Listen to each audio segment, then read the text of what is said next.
I'm Michael Tate, a father and home restorer in Savannah. On Thanksgiving, my daughter's fiancé slammed me in the chest on my own sidewalk and called me old man. He didn't know I was her father, but he was about to. If that stings, don't scroll. Subscribe.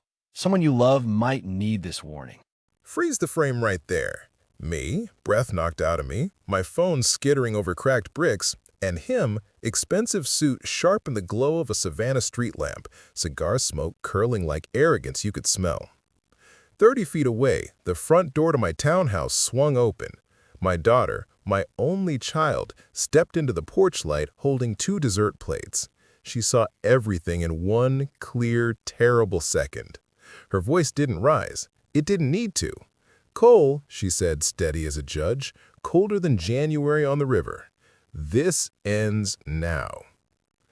But before you watch the rest of him unravel, and trust me, he does, let me tell you how we got to this curb, this shove, this line you don't come back from. Because the truth is, the push wasn't the beginning. It was the mask finally slipping. 2 weeks before the shove, Lena parked her Audi crooked across my driveway. Unlike her, she walked in with that perfect lawyer posture and hands that wouldn't stop fussing with her purse strap. I almost poured bourbon, our Saturday ritual, but she asked for coffee instead. "Dad," she said, staring at the window like it might answer for her, "would it be okay if Cole came for Thanksgiving?" "Of course," I said, "because that's what you say when your only child is planning a life. He's going to be family. This is his home too." Her lips did an almost smile, but her eyes stayed miles away. "You always see the best in people," she said. I remember thinking that sounded like a compliment until I replayed it later. That day, I offered what her mother and I had always promised, help with a down payment when she was ready to buy. Her eyes went glassy. She blinked fast and nodded. "Thank you." We talked about small things, the weather, her caseload at the firm, the townhome restoration I was doing on Jones Street. But her hand kept circling that coffee mug handle like it wanted a second opinion. When she left, I stood in the doorway watching her taillights disappear under live oaks, and the house felt too quiet. Good china waiting in the cabinet. Table extended for 3.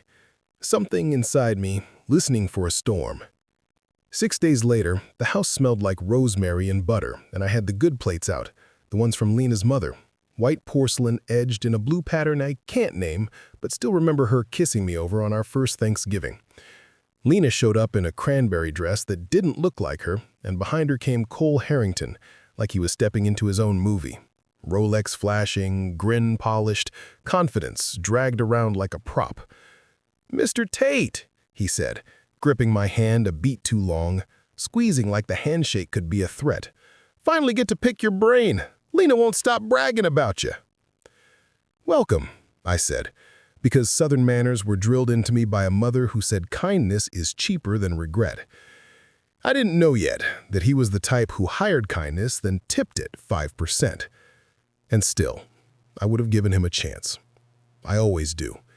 People can surprise you. Sometimes they do it by showing you who they really are. If you've ever watched someone you love walk toward a mistake and felt powerless, don't just scroll. Subscribe now. Someone out there needs this revenge story, this deep emotional story to remind them they're not crazy for trusting their gut. She stood in my kitchen doorway like it might bite, twisting a purse strap and asking permission for a man I hadn't met, while the woman she once was tried to breathe inside the woman she'd become. The Saturday before Thanksgiving, Savannah's late afternoon light slit through my study windows and found dust motes dancing in the air above stacked blueprints. Jones Street's row house was spread out on my desk, a beauty with bones from 1852 and a roofline that needed prayer or a very good carpenter. The kind of work that keeps your hands honest. "Coffee?" I asked, setting aside my measuring tape. I almost said bourbon. We'd had bourbon hundreds of Saturdays. Lena and me trading war stories like 2 surgeons after a long shift. Today, she wanted coffee. That should have been my first clue that the ground was moving. She didn't sit. She held the mug and watched steam vanish. "Cole's different," she said, as if stating a fact might make it true. "He's ambitious. He doesn't do excuses." "What do you want?" I asked, because a father's job is not to approve the man. It's to listen to the red flags his daughter cannot afford to ignore. She paused too long. "I want whatever makes sense." The thing about whatever makes sense is it's not a dream, it's a calculation. I changed the subject and made my offer. "Your mom and I always said we'd help with a house when you were ready. That still stands." Her eyes went glassy, just for a second. She looked away and breathed like she was swallowing a tide. "Thank you," she whispered. "Gratitude is a flashlight in a dark hallway. It shows you what matters to a person even when they can't say it." The quiet stretched, so we filled it with safe topics. The crack in the courthouse marble that was becoming a thorn in the city's side. The way tourists push strollers over cobblestones like smoothies through gravel. She told me Cole was pushing for a big wedding. I pictured her mother's laugh on the day we eloped at the courthouse because neither of us wanted centerpieces or chair covers, just a witness to joy. By the time Lena stood to leave, the late sun had turned the live oaks into silhouettes. I walked her out and put a hand on her shoulder. She leaned into it and stood still, an extra heartbeat longer than usual. "Thanks for being understanding," she said. "About what?" I asked, too gentle to be a challenge. "Just everything." Which is what we say when we're grateful for love we haven't earned, and afraid of the bill that always comes due for pretending things are fine when they're not. After she drove away, I wandered the house turning on lights out of habit, like I could outshine the feeling that something in the water was off. You keep old houses upright by feeling for the places they give under your weight. That's how you keep families upright, too. You notice the sway before anyone else hears the creak. A few hours later, I texted her, "Looking forward to Thursday. Let's make it easy. No speeches, just food." Instant reply. "Thank you, Dad, for understanding." The word repeated like a warning. I set my phone down beside a tray of chisels, and the night pressed its forehead to the window, waiting. If you've ever had a conversation that felt like a test you didn't study for, hit like. And if this USA drama already feels too familiar, subscribe. These karma stories cut close because they're real. Thanksgiving morning, the townhouse hummed. The oven blown warm, rosemary sprigs crushed between my fingers, butter melting into the skin of a bird I'd brined all night because patience pays off where shortcuts don't. I took out the good china, white plates with a delicate blue ring, because Lena's mother bought them at a yard sale when we were 25 and said, "We don't need fancy to make memories." At exactly 4, the doorbell rang. Lena came in first, soft-voiced and brittle around the edges. Behind her, Cole Harrington stepped over my threshold like the scene was staged for him. Tailored navy suit at Thanksgiving, hair cut with a ruler, watch that cost more than my truck. But it wasn't the price tag that bothered me. It was the way his eyes slid across my entryway, over heart pine floors and crown molding restored to within an inch of its life, and silently made it an asset on his balance sheet. "Michael," he said, too familiar, too fast, his handshake a test. "Beautiful place. You could flip this for a fortune." "It's not a commodity," I said, smiling like a man raised by a woman who would haunt me if I wasn't polite. "It's home." We made it to the dining room. I carved the turkey with my father's old knife, the handle worn to fit his thumb and now mine. I served Cole first. He didn't say thank you. Not because he forgot, because it never occurred to him the food didn't make itself. Dinner began easy enough.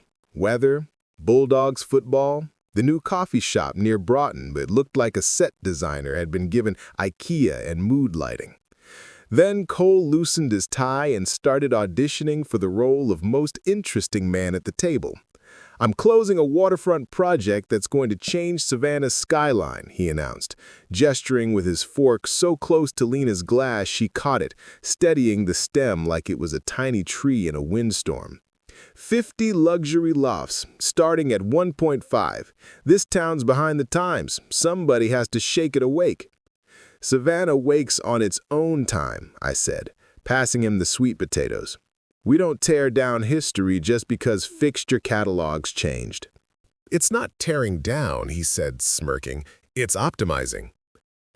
Lena lifted her eyes to me, and I saw it. A quiet plea to let this pass. I did what I could and changed the subject. It didn't matter. He kept circling back to the same thesis. Money equals virtue. When Lena tried to mention her pro bono case, a tenants' rights mess she was proud of, he touched her hand and chuckled like a sitcom villain. "Babe, they don't want to hear about evictions. We're celebrating." He excused himself twice to handle a client emergency, and both times I watched him through the archway, bathed in the blue light of Instagram. Emergency must be trending. By pie, the air was tight. Lena offered to slice dessert in the kitchen. Translation: escape. Cole's phone lit his face, and he said, "Sorry," without looking up. I stood and folded my napkin. "I left my phone in the truck," I lied. "Be right back." In the hall closet, I grabbed my old Carhartt jacket, paint-scarred, cuffs frayed, warm in a way a suit never will be. I stepped outside into early dark. Savannah's streetlights cast honey pools every 30 feet, the gaps between them deep as a hush in a church. A dog barked in the distance, a car alarm chirped. Familiar sounds that usually say, "All is well." When my phone buzzed in the cup holder, I glanced back toward the house and saw through the kitchen window what I had ached to see all evening. Lena laughing quietly at something only she could hear, her mouth tilting into the shape I recognized from 7 years old when she nailed a piano piece and surprised herself. That's when I heard footsteps, felt the shadows snap tight around me, and then the shove. If this scene made your stomach drop, hold that feeling. Tap subscribe. This is emotional storytelling for adults, because real life doesn't pull punches, and neither will I. He shoved me into my own truck and called me a problem. 30 seconds later, my daughter ended his perfect little kingdom with 4 syllables. "Step away from that vehicle," he said as if issuing a parking citation. He didn't recognize me in the work jacket. He saw a man in old boots and decided on the story he liked better.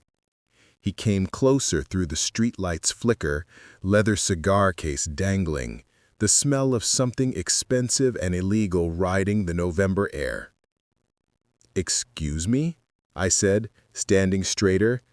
"This is my—" "I don't care what your story is," he snapped, taking another step. And in that step was the whole of who he is. Entitled, impatient, practiced at getting his way with volume and proximity. "Move along before I call security." "This is a residential block," I said, "because facts matter even when people don't." That's when he planted his palm heel in my chest and pushed. My shoulder hit the truck. My phone clattered to the bricks, spiderweb cracks spraying across the screen. He leaned in, bourbon and smoke braiding together, and said, "Don't make me handle it myself, old man." From the porch, the world shifted. "Cole!" Lena's voice cut the air like a bell ringing in a storm. She held my late wife's china in both hands. In the porch light, I saw her realize what she was seeing. The plates slipped. They shattered down the brick steps like a verdict finally announced. He spun toward her, all excuses and charm. "Babe, there was a guy hanging around your car. I thought—" "That guy," she said, calm like a courtroom, deadly like a scalpel, "is my father." "It's over," her eyes said, even if her mouth hadn't yet given the words permission. He blanched. I watched it happen. The blood left his face like he was a tide that forgot how to return. "I didn't know. He had on—" "He looked—" "Like what?" she asked, One step down the stairs, voice low. Like someone you don't have to respect? He reached for her hand. The cigar still burned between his fingers, and he didn't even realize it. "Lena, please, I made a mistake." "No," she said, weighing each syllable like it mattered, because it did. "You revealed yourself." She turned. Not fast, not dramatic. She simply removed herself from his orbit and walked back into the house that wouldn't include him anymore. She left the front door open, the way you leave a window cracked after you burn a pan. Let the smell of it leave. He looked at me. "Mr. Tate, sir, I didn't say a word. The quiet belonged to me." Eventually he left. Taillights flared red, and then disappeared down Habersham, swallowed by the curve that always hides what's coming next. I bent, picked up my cracked phone, and looked at the broken porcelain glittering on the steps. There are messes you clean because you made them. And then there are messes you leave where they fell for a while because they saw something you missed and did you the favor of making it undeniable. Inside, lights glowed warm against the cold. Lena sat at the kitchen table, wrapped in the old plaid blanket from the back of the couch, eyes red but dry. "I couldn't sleep in that apartment," she said. "His toothbrush is in my bathroom." "Then your home is here," I said, "as long as you need." She nodded, pulled a legal pad from her bag like a lawyer drawing a sword. "I should have seen it earlier," she whispered. "The screaming at the valet, the tip he left that waitress he insulted, the way he talks to people who can't say no." She set the pen down. "Dad, I need your help, not just to feel better, to make sure he can't do to anyone else what he tried to do to us." I looked through the window at the live oaks, holding their breath. "Then we'll do what I do to a rotten sill plate. We'll expose the rot to air and let the truth do the rest." If you've ever wished someone had stepped in to hold the line for you, hit like. And don't leave without subscribing. Betrayal hits fast, but healing and redemption take a village. We didn't plot revenge, we documented truth. In a city held together by porches and gossip, facts travel like lightning when the storm is earned. By 6 a.m., coffee steamed in chipped mugs, and Lena's legal pad had turned into a timeline. August, he mocked a bartender for not knowing real whiskey and stiffed him. September, he called a parking attendant brain dead because the exit gate jammed. October, he berated a contractor in a public meeting because a deadline slipped. Thanksgiving, he shoved a man he assumed he could push. "That's not stress," Lena said, voice steady now, lawyer in full. "That's character." "What do you need?" I asked, the way you ask a client when the foundation's already sagged. We were past prevention. We were in structural triage now. "I need professional documentation," she said. "Not rumor, not emotion. Proof." I know my city. I know who to call. After Lena crashed on the couch, I went downstairs to the workshop I'd built with my hands. The smell of sawdust and oil calms me the way prayer calms other men. I opened my laptop and went to public records. Permits, licenses, liens. Cole's company showed 6 years of activity, more swagger than substance. 15 projects completed, 3 live, 1 in play that mattered more than he knew he'd let on. A riverfront restoration tethered to tax credits and reputation. I called Alma Ruiz, who chairs the preservation board. We've sat on porches after meetings, trading stories and swatting mosquitoes. "Alma," I said, keeping my tone casual, "what's the chatter on Harrington development?" She sighed, aggressive in rooms where he should be humble. "We've had complaints. We're voting next Wednesday on the riverfront contract." That timeline clicked into place like a floorboard finding its joist. I called Evan Brooks at Savannah River Bank. He's financed my work for a decade. "Evan," I said, "hypothetically, how much leverage would a developer at Cole's stage carry?" "Hypothetically," he said, careful, "a lot. One big deal away from the next round of funding or the cliff. One deal, one Wednesday, one man who'd finally shoved the wrong person at the wrong doorstep. I didn't stop there. I walked down to the Collins House Cafe off Jones, where contractors like to nurse coffee and pride. I listened. You can hear a city's truth if you put your ego on the bar for 5 minutes and let other people tell you who they've met. Worked under Harrington once, a carpenter said. Never again. Screamed about change orders like they were personal betrayals. Paid late. That afternoon, an envelope showed up on Alma's desk. No return address.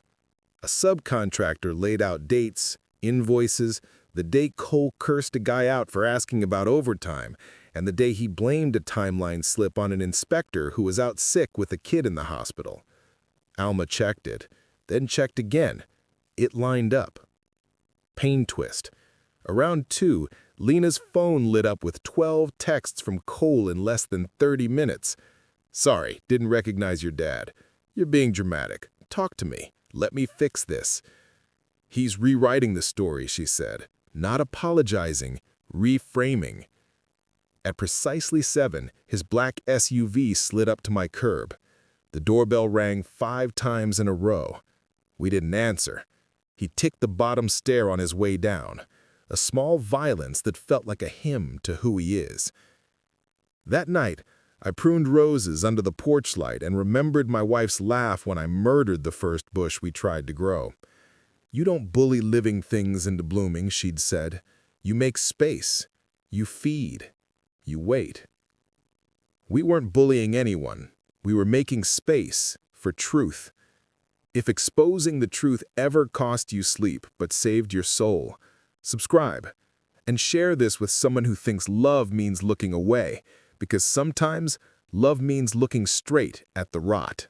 We met the bank over shrimp and grits, the board over coffee, and Cole at Lena's glass-walled conference room where she asked one question he couldn't answer without ripping off his own mask. Monday lunch, Palmer's on Bay, white tablecloths, waiters who know your order, the kind of room where deals stop pretending and meet the math. Evan Brooks from Savannah River Bank took the booth across from me, tablet balanced on one knee. We talked portfolios and interest rates. Then I set down my fork. Evan, man to man, if your client treated inspectors and contractors like they were disposable, would you worry? He didn't blink. We finance people, Michael, not just projects. Character is collateral. I told him about Thanksgiving. He listened like a good banker listens. Eyes steady, expression measured, mind moving faster than decorum. I appreciate your candor, he said. It aligns with other reports. Across town, Alma Ruiz gathered her committee. She'd already marked Cole's file. Additional review required. She confirmed the subcontractor's letter with 3 calls that sounded exactly like the letter read. Respect for process is not a luxury in a city this old. It's oxygen. Meanwhile, Cole went to the only person he still thought he could win over, Lena. He marched into her law firm unannounced. She agreed to meet him in a glass conference room everyone could see, because privacy is where manipulation breathes.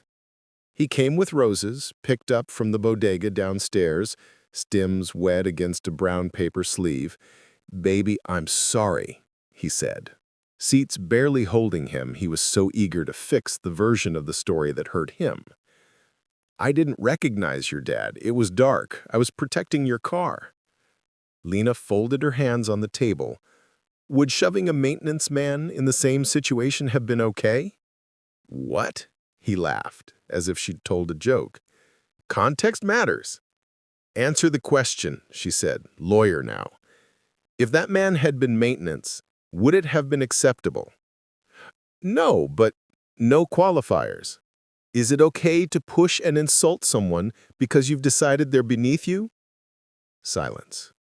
Silence so loud the receptionist outside looked up. even though she couldn't hear it. "No," he whispered. "Then why'd you do it?" "I wasn't thinking," he said, falling back on the one defense entitled men use when they've run out of exit signs. "We're done for now," she said. "I need space to make sure I never don't see what's in front of me again." Hope moment. That night, Lena ate Thai on my couch and told me she felt more clear than she had in months. "It's like a fog lifted," she said, pushing rice around with a fork. "He hit a wall, and I finally saw the wall, not the paint."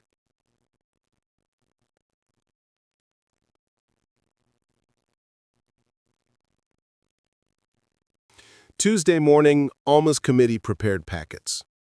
Wednesday would decide the riverfront project. If Cole won it, his empire would expand. If he lost it, the math would swing the other way fast.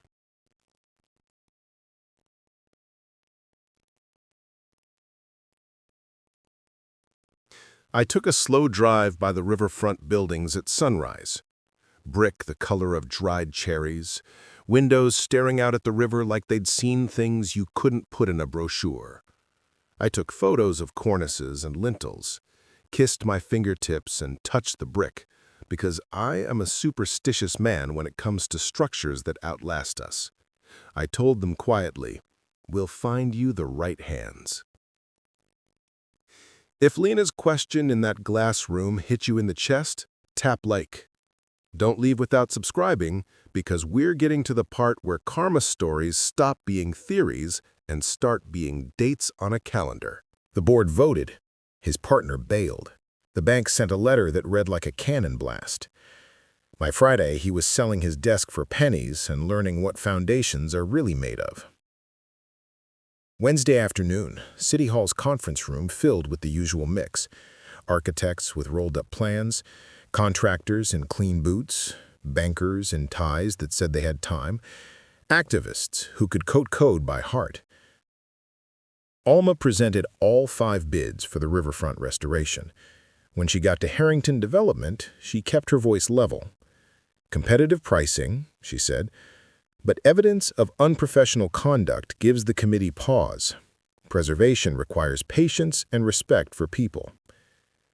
A board member asked the question everyone needed to hear out loud. "Serious enough to disqualify?" Alma nodded. Unanimously, yes. In the back row, Evan from the bank took a discreet note. 2 words. It mattered more than a paragraph. At 5:07 p.m., an email pinged on Cole's laptop. "Thank you for your application. After careful review, we have selected another firm." He read it 3 times. Then he dialed his investor, Daphne Lowell, who had always liked his swagger until it felt like risk instead of confidence. "Daphne, don't panic," he said, panic crackling under the surface like grease in a hot pan. "We regroup. We go after the next one." "I'm not we with you anymore, Cole," she said. "I heard about Thanksgiving and everything else. You're not just a bad bet. You're bad for rooms I care about." "That's not fair," he said. "Michael Tate is a man whose word I trust," she said. "I invest in people. I divest from problems." She hung up. Thursday morning, certified mail slid into his mailbox from Savannah Riverbank.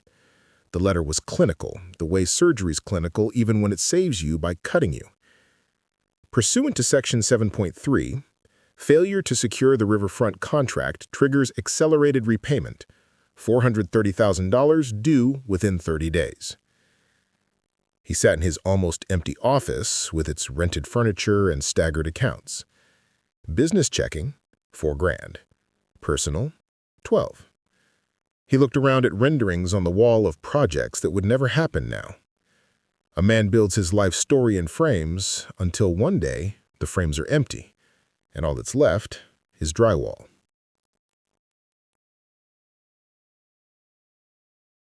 He tried one last door, mine. Thursday at dusk, he stood on my porch, hair not quite right, suit wrinkled like it had been slept in. "Mr. Tate," he said, "please, speak to Alma or the bank or someone." "No," I said. "I didn't do this to you, Cole. You did." "I apologized," he said. "You apologized for being caught. You haven't even started apologizing for who you trained yourself to be." He swallowed. "What am I supposed to do?" "Learn. Start over. But not with my daughter, not in my city, not on the backs of people you think you don't owe respect." He left, slower this time. I watched his taillights vanish around the corner, then went inside and sat with my roses until the sun bled out of the sky and the streetlights hummed to life. By Friday, he'd sold his drafting tables to a guy who counted out cash slowly on purpose because power tastes sweet to men who've had to swallow their pride for too long. He sold his office chairs for less than he'd pay for a steak. He posted his BMW online and took an offer that stung. The ring went back to Lena in a courier envelope with her firm's letterhead. She returned it with a note that could have cut glass. "Our engagement is permanently dissolved. Please do not contact me further." Silence fell. Gossip rose and moved like fog across the squares and porches. My neighbor, Mrs. Whitaker, told her grandson the story. He told his crew. It didn't feel like gossip to me. It felt like a weather report. "The storm is over here. Put your shutters where the wind blows next time."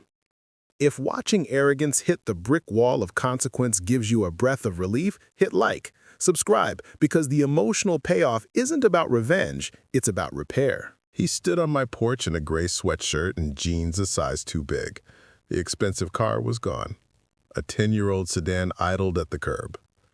"Mr. Tate," he said quietly, "I came to apologize. For real." I stepped outside and closed the door behind me. "Boundaries matter." "Go ahead," I said. He kept his hands at his sides like a school kid reciting something he finally understood. "I was arrogant. I thought money made me better. I treated people like obstacles. I called you an old man. The joke was on me. I was the fool."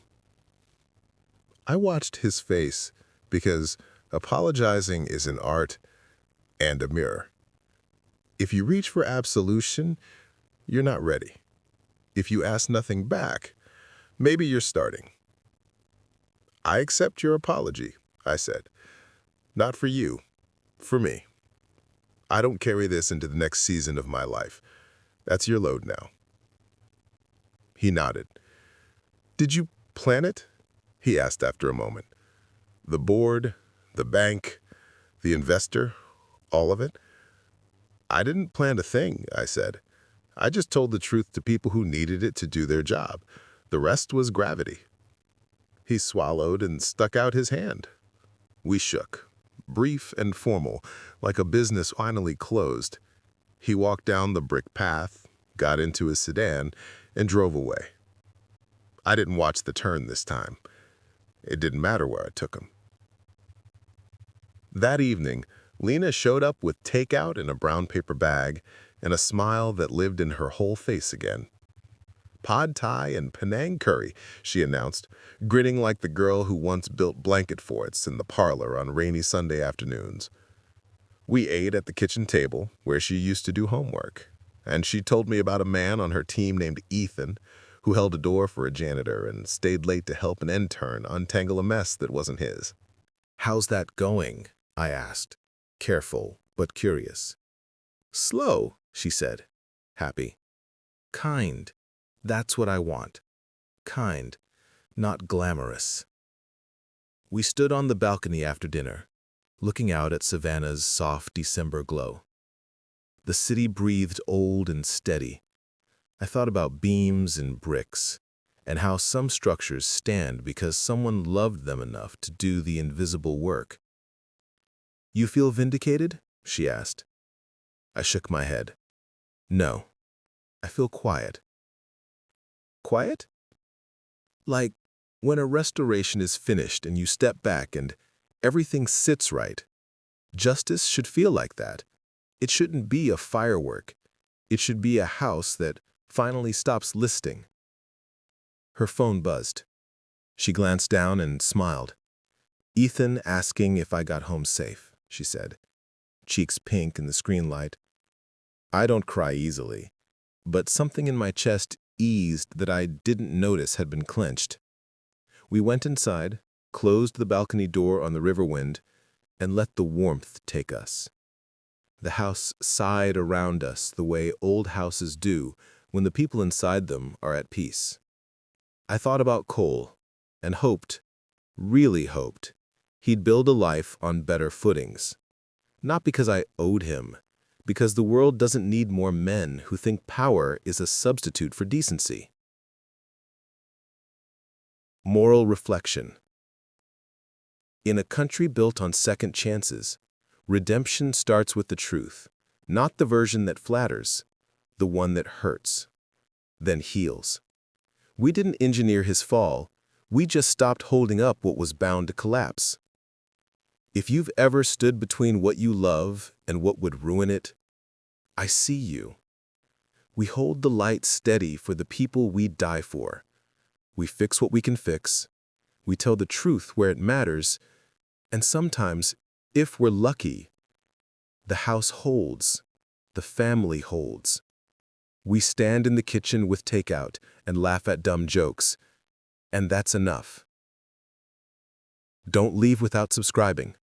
Stories like this revenge story, this love and betrayal, this healing and redemption aren't just entertainment. They're reminders of who we can be when character counts. If this helped you breathe easier, hit like. And tell me in the comments what part hit hardest. Your story could be the lifeline someone else needs tomorrow.